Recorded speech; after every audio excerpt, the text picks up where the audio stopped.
Okay. Well, good afternoon. Thank you, everyone, for joining our virtual meeting. I'm Indiana Secretary of State Diego Morales, Chairman of the Indiana Executive Council on Cybersecurity and Election Committee. I would like to call this reorganization meeting of the Election Committee to order. Since this is a reorganization meeting by way of roll call, I will start by introducing our invites. Joining us today, Amy Rolfes, St. Joseph County Clerk, Seth Cooper from Baker Tilly, our Election Cybersecurity Program Project Manager, Sean Fahey and John McGee from Civics, our statewide voter registration system operators. We have representatives from the Voting System Technical Oversight Program at Ball State University, as well as we have Mr. David Ayers, Executive Council Cybersecurity Program Director. Also, members of the Secretary of State's office, Dustin Renner, our Election Director, who will be coordinating the committee, Jerry Bonnet, our General Counsel, who has been involved with committee since its start and will be assisting Dustin as well. We have Robert Folk, he is our CIO for the office, and we have Scott Sarasi, our Help America Vote Act Administrator. Is there anyone else who has been involved with the election committee in the meeting?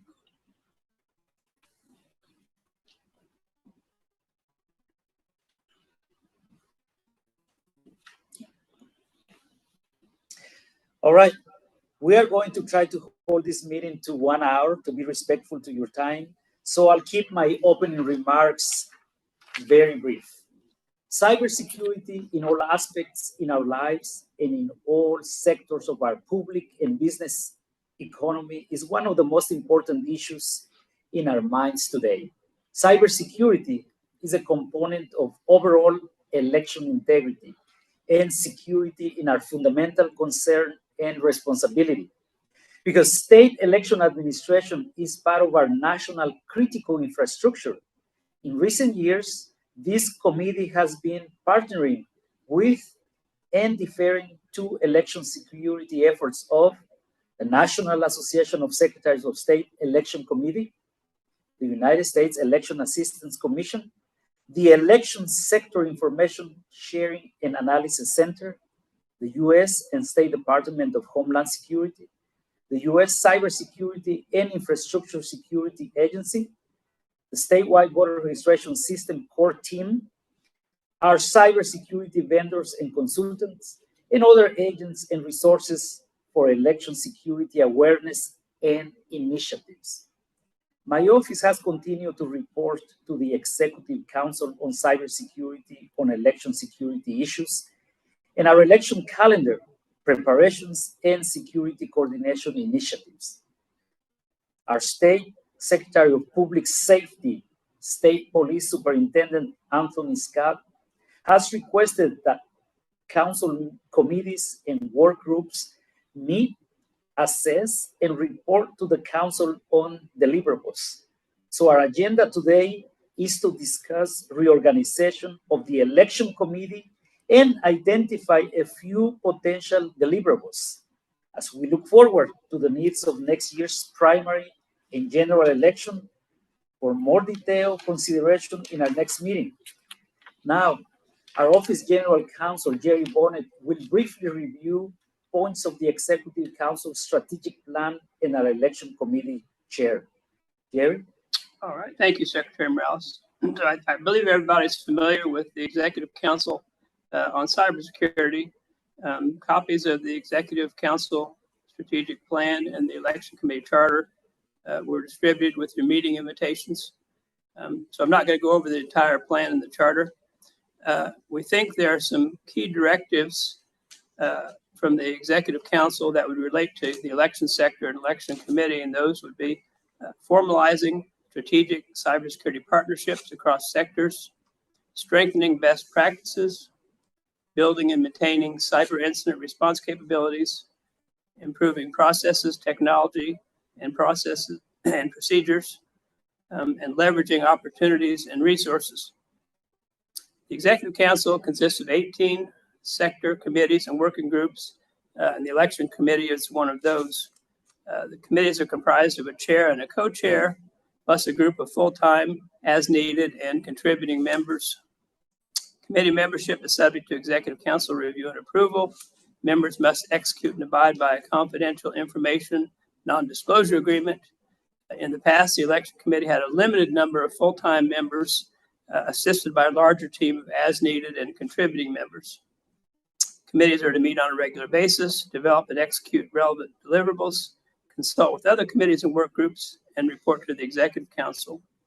The Election Committee Charter from 2017, which the committee may want to review and update, generally calls for the committee to develop a strategy and deliverables, then research, plan, implement, evaluate, and report on the deliverables.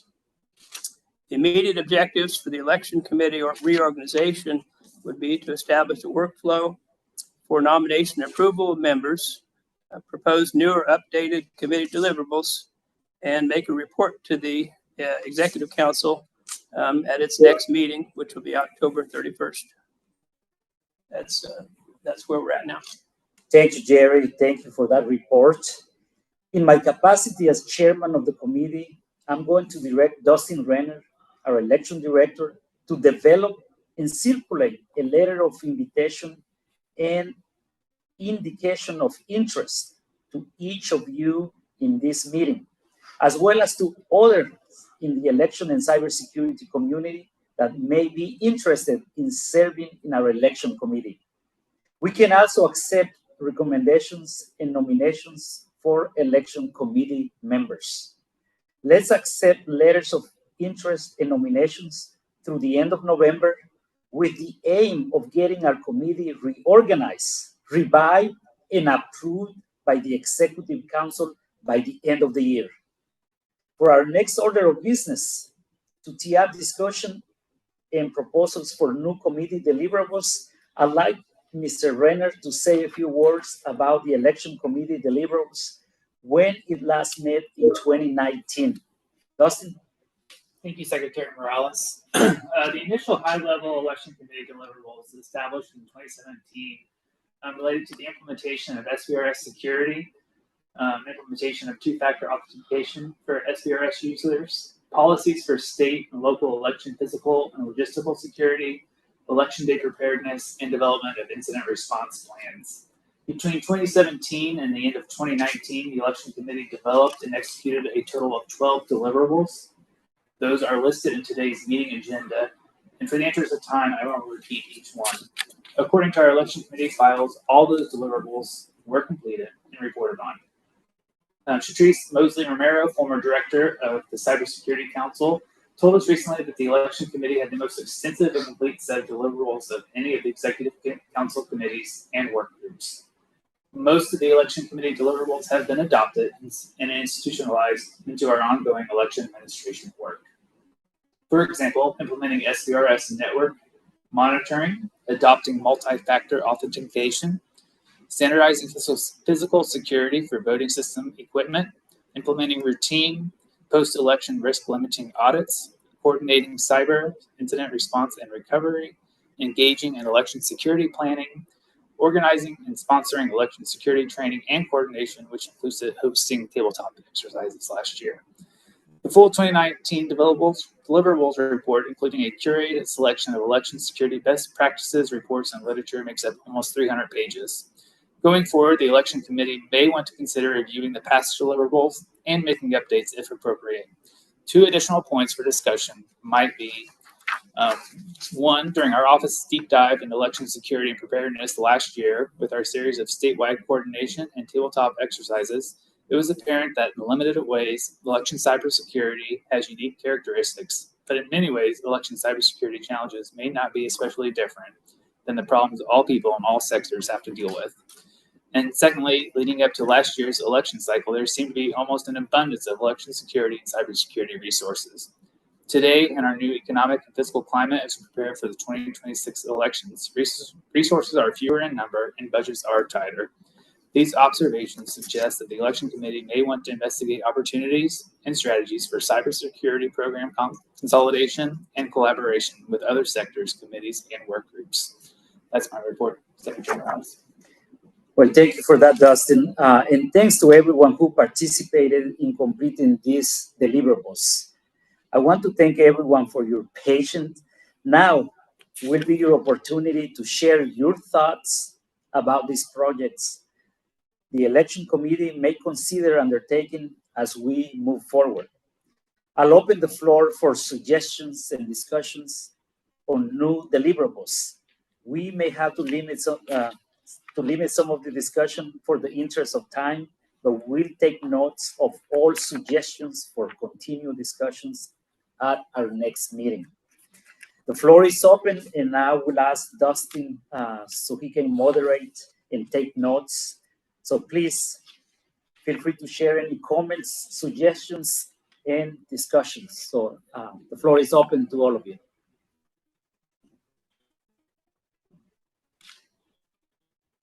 Sean, looks like you have your hand up. Yes, thank you, Mr. Secretary. This is Sean Fahey with Civics. I think thank you for sharing the previous deliverables.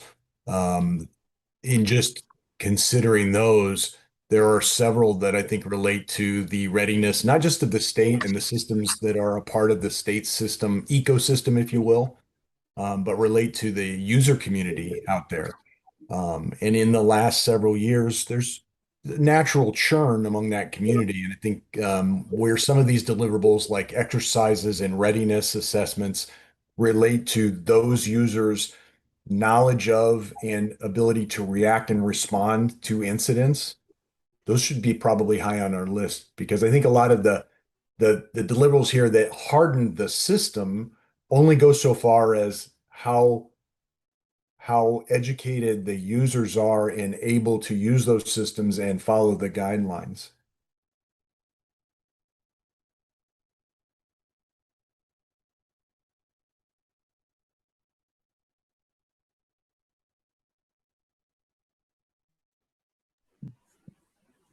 Anybody else?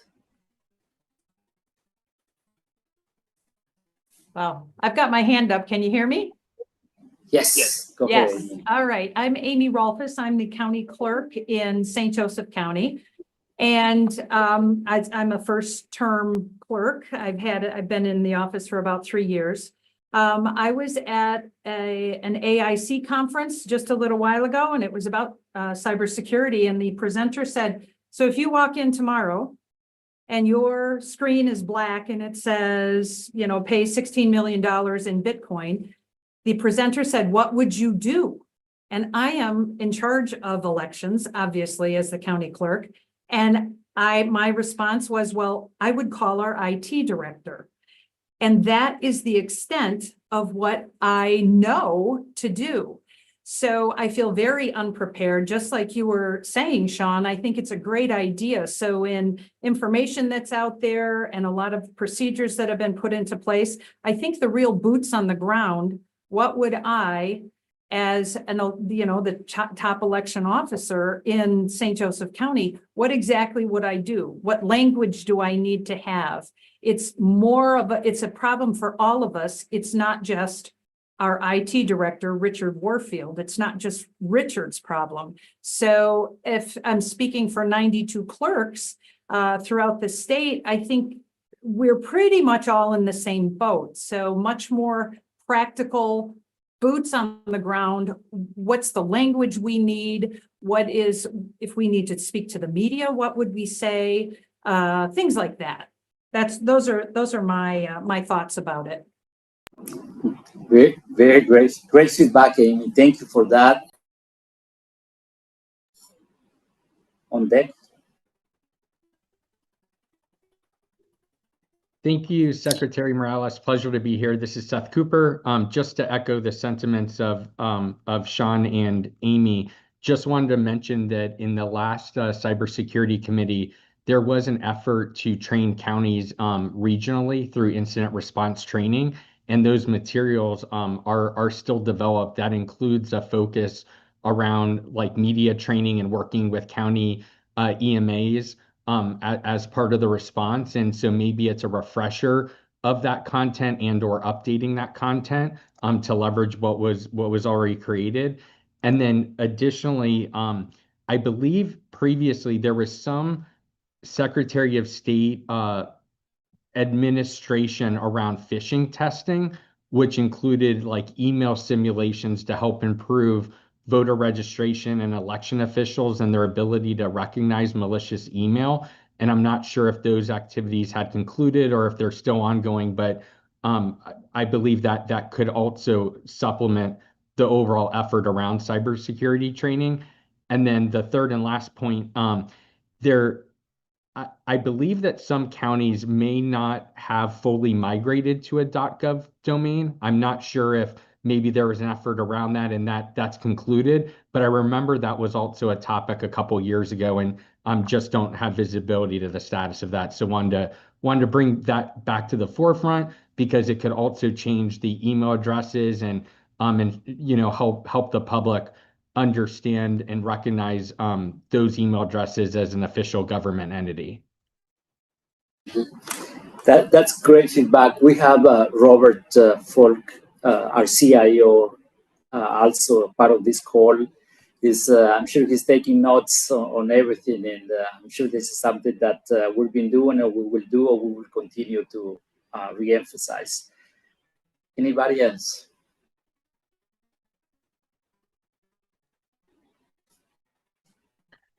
Sorry, I lied. I have one more suggestion. Through the last cybersecurity program related efforts, one of the findings was that there's a lot of materials that are already out there that are developed by CISA or EAC or the Belfer Center, and it may be helpful to help aggregate those materials and provide them to the counties so that counties don't have to do the legwork in finding the right resources. That's a great point, Seth. And if I could play off of that, I think the other observation, and I'd be curious on county feedback, is there's so much information out there that sometimes counties, I think, probably are overwhelmed by information. And if and when there's an incident, what's the response? And if it's at that point, go dig through a library of information and volumes of data to figure that out, or too late. So how do we aggregate and summarize and educate people on here are the steps you take and keep it simple? Very good. Thank you. Rob's got his hand up. Robert? Yep. Yeah, appreciate everyone's comments and the ability to be here, Secretary.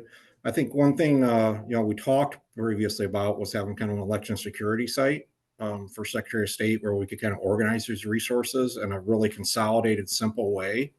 And maybe that's an initiative we could look at revisiting, and might be a great way of getting to all the counties and disseminating that information in a very simple way.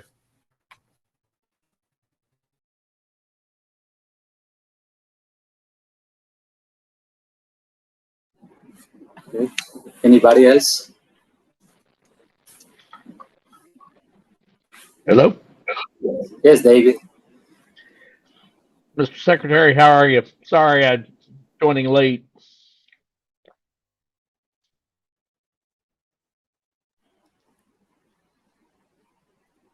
Can you hear us? So what we've been doing, David, is going around looking for ideas on deliverables. We reviewed our deliverables, and we've been kind of having a nice go around of just thoughts from different perspectives there. So if you have anything you'd like to share, by all means, jump in. No, I trust you guys. You're the experts. So I mean, the one thing that we're working on as far as the newly adopted vision of the council that was appropriated in the July meeting is to organize, train, and equip all Hoosiers with cyber resilience. And that's a kind of the new vision or the foundation from which the new deliverables going forward are focused on. So each committee and working group is asked to identify at least 2 deliverables. We know that with most of the committees there will be more as a baseline to accomplish over the next 6 to 9 months, and and so that's kind of where the focus is at. Thank you. I think we have Mark on the deck. Yep, this is Mark from VStop. Just wanted to let Lisa, also from VStop, have a say here.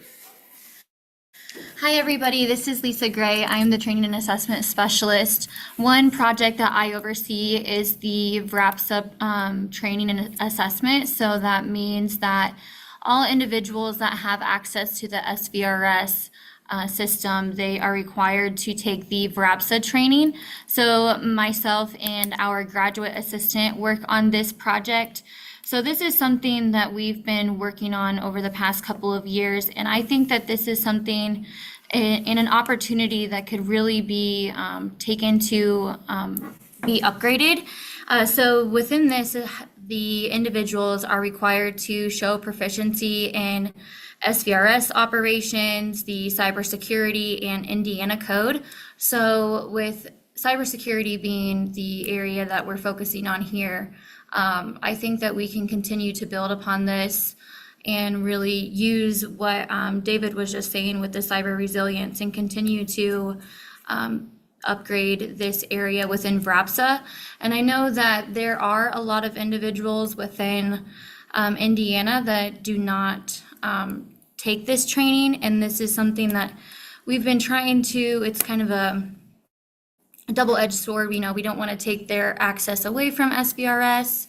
So, you know, how do we continue to work amongst this training moving forward? And then as well as the email addresses, this is something that we've also had concerns about as well.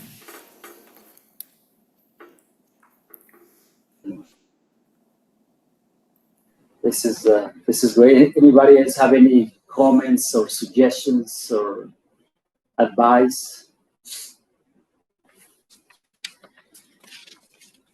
If I may, I think we should also look at AI, the use of AI-generated images and videos of some sort of AI image were generated that compromised our election integrity and security and the chaos that would cause. We could pull that into the readiness exercises or the incident response planning that we talked about. Yeah. That's great. Well, thank you everyone for your input.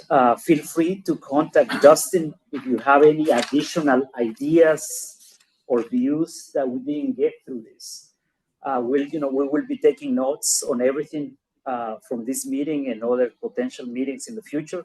So we want to make sure that we will continue the conversation and continue to discuss this election committee deliverables. Because of this is just an organizational meeting, I'll skip over the meeting formalities and ask briefly if there is any other business that anyone believes we need to mention or we need to discuss today. Again, the floor is open if there is anything else that we need to discuss. Anybody? Just that, as most of you are aware, Friday, October 31st at 10 a.m. is the next IECC quarterly meeting in person at the conference center in conference rooms at A, B, and C. So for anyone and everyone who's on the call, you all are welcome as usual. And then just so you know, just as this is all kind of put together, each committee will be given approximately 2 minutes to update its deliverables that it's identified. We know that going forward, some of these can be identified and may change over time as well, depending on circumstances, funding, a number of different factors. But we will want to go into that meeting with at least 2 identified. And then if Jerry, you communicate that to me, then we'll have that all up on slides pre-prepared for each of the committees and working groups. And then during about halfway through the meeting or a good good bit through the meeting after we get some housekeeping items out of the way. Then we'll go around and touch base with each committee and working group. Thank you, Thank David. you. Thank you. This is great. Anybody else?